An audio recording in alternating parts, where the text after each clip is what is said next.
te marcou, assim? Primeira vez que eu fiz 7 dias de jejum, só na água, trancado numa chácara, cara, eu chegava a orar assim. Eu me obrigava a orar durante esse jejum pelo menos 6 horas por dia. Porque eu estava tentando criar ritmo, disciplina. Então, dizer com ou sem vontade eu vou fazer, mesmo que não for sem parar. Então, assim, lá atrás, não acho que a pessoa tem que viver fazendo isso. Eu tinha até um cronômetro. Tirei 1 hora, pum, pá. Eu tentava criar ritmo. Então, eu sabia que nesses dias, eu lembro de um dia que eu orei 9 horas, porque estava empolgado, né? Não parava. Então, agora na oração, tá lendo a Bíblia, tá? Cara, a gente estava intenso em Deus. E eu lembro de um culto que nós saímos, a gente saiu no final do jejum e fomos pegar o final do culto da igreja daquela cidade onde a gente estava jejuando. Um dos pastores da igreja, inclusive, estava com a gente, mas o culto está normal.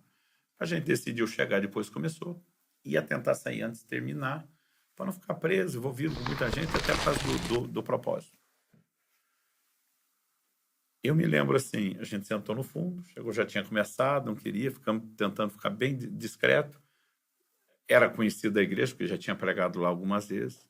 Mas eu lembro que assim, o culto estendeu um pouquinho mais do que o normal. Alguns irmãos, por causa daquela coisa de orar de ônibus, começaram a sair antes. E alguns, na hora de sair, nos viam.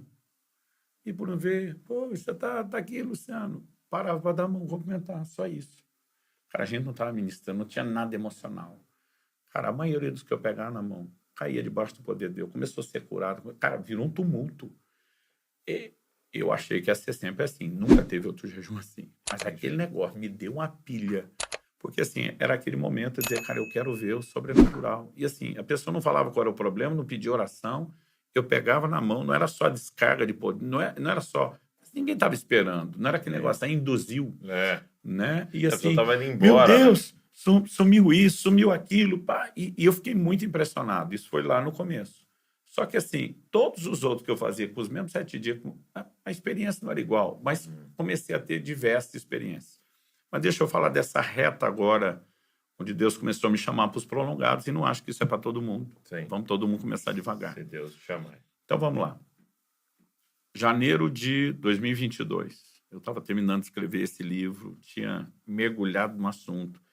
Eu estava no 30º dia do jejum. Um dos focos meu de oração, além da minha busca, na parte de intercessão, minha filha Alissa, que era a única solteira. Dizendo assim, ó, menina nova, 20 anos, não tinha nenhum desespero para casar, mas eu dizia, o que falta é o casamento. Porque eu treinei ela para cumprir o seu propósito, mas todo o desdobramento agora depende do futuro marido.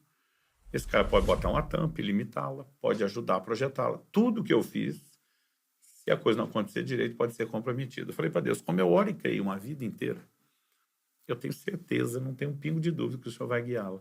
O que eu resolvi orar e pedir para Deus, por causa de outra experiência pessoal. Quando o Isra estava para completar 12 anos, então nem podia se falar em namoro lá em casa, ninguém podia namorar antes dos 18, regra da casa, não da igreja. Ele encontrou e conheceu pela primeira vez a Priscila, que é minha nora. Cara, na primeira conversa deles, eu agarro o braço da Kelly e falei, esses dois vão casar. Foi o que foi. Eu falei, não sei te explicar. Eu não tive uma visão, não ouvi uma voz, mas eu sei no meu espírito... eu falei para ela, eu posso registrar isso em cartório. E eu falei para aquele, eu acho que eu vou fazer. Ela falou, por quê? Eu falei, porque depois ninguém acredita. Ela falou, sou sua testemunha. Ainda fico pensando que eu podia até registrar. Isso é bonito. Mas ela falou, sou sua testemunha. Cara, eu não podia, na casa dele. Não podia falar para ninguém. Não falei para Israel.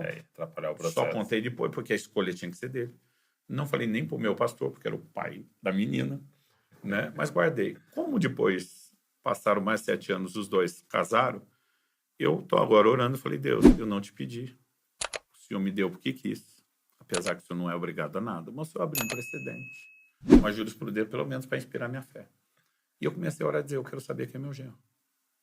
Para entregar de bom coração. Eu falei, a escolha não é minha, a escolha é da minha filha. Quem pode interferir na escolha é o Senhor, não sou eu. Eu posso dar orientações e tal, mas eu quero. E eu comecei a orar por aquilo. Cara, no 30º dia, eu fui pregar numa igreja, no interior de São Paulo, e pedi o pastor me levar para a academia, porque eu estava implementando esse negócio de treinar no jejum. E ele é formado em educação física, foi personal antes de ser pastor. Eu dizia, cara, eu quero que você veja, porque eu não consigo acreditar. Ele disse, você tá louco? Subir lá, vai treinar lá. Eu falei, não, pesado, tá? E fui. Na hora de ir para a academia, convenci ele a me treinar e observar.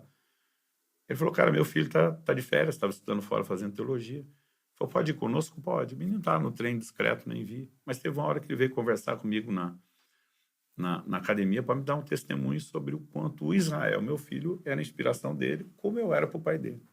Cara, a hora que nós estamos conversando, abriu um negócio na minha frente, não sei te explicar. Eu ouvi Deus falar comigo, nítido e claro, esse menino é o seu genro, vai casar com a sua filha. Eles nem se conheciam, nunca tinham se visto os dois. Eu não tinha motivo assim. Cidades diferentes. Cidades diferentes. O pai dele é de uma mesma comunhão de ministério que eu sempre fui. Eu estive lá algumas vezes, mas eu não tive contato. Eu não podia avaliar a vida dele. Mas naquele momento era uma convicção. Para mim, ela foi ainda mais clara e nítida do que a da própria Priscila. Né? Foi uma coisa assim muito específica. Chamei a Kelly, contei para ela. Chamei o Israel. Falei, eu preciso de testemunhas. Pensei, é pouco. Chamei o Marciano e a Adriana, que são os pastores que nós começamos a igreja de Curitiba na casa deles e assumiram nos últimos anos o pastorado. Eu estou mais na supervisão. Falei, gente, eu quero testemunha para quando acontecer. Levantar a plaquinha, eu já sabia no final do jogo, pô, não ganhou, não levanta. E, cara, isso foi 3 de fevereiro, a experiência. 27 de fevereiro, minha filha viu ele pela primeira vez no evento. Não se falaram, viu. Ela pegou no meu braço e falou, pai, eu vou casar com esse menino. Eu falei, você tá louca? Ela falou, pai, não sei te explicar. Eu falei, você nem conhece dentro de mim fazendo festa. Por fora, mantendo a porta. Até para despistar. E eu falei para Deus, eu não te ajudo, se eu puder, eu te atrapalho. Exato. Aí, ela falou assim, eu falei, você nem sabe que esse menino, no meu espírito, eu sei quem é. Eu falei, filha, pra cima de Moar, não.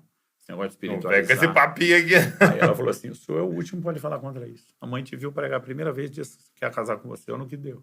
Ainda brinquei, falei, você vai acreditar em amarração gospel agora? Ele falou, pai, eu sei, eu tenho certeza. Para encurtar histórias, foi dia 3 a experiência, 27 ela viu. Dia 10 de dezembro eu casei os dois. E tem sido incrível ver tudo que eles têm vivido. Só contei para eles quando saíram do cartório. É mesmo? Eu ia contar no dia seguinte, que era a cerimônia religiosa.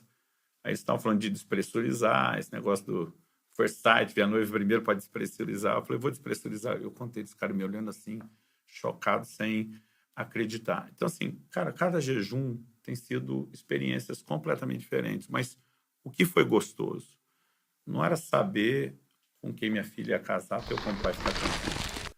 Douglas, era a sensação. Eu passei meses. Eu acordava, abria meu olho, a primeira coisa que eu lembrava. Cara, Deus me confidenciou uma coisa que não falou para mais ninguém. Senso de intimidade, de amizade. Eu não consigo definir o que era isso. Eu acordava no dia seguinte e dizia, cara, ele me confiou algo que não falou para mais ninguém. Eu pensava, esse negócio vai cansar, vai parar.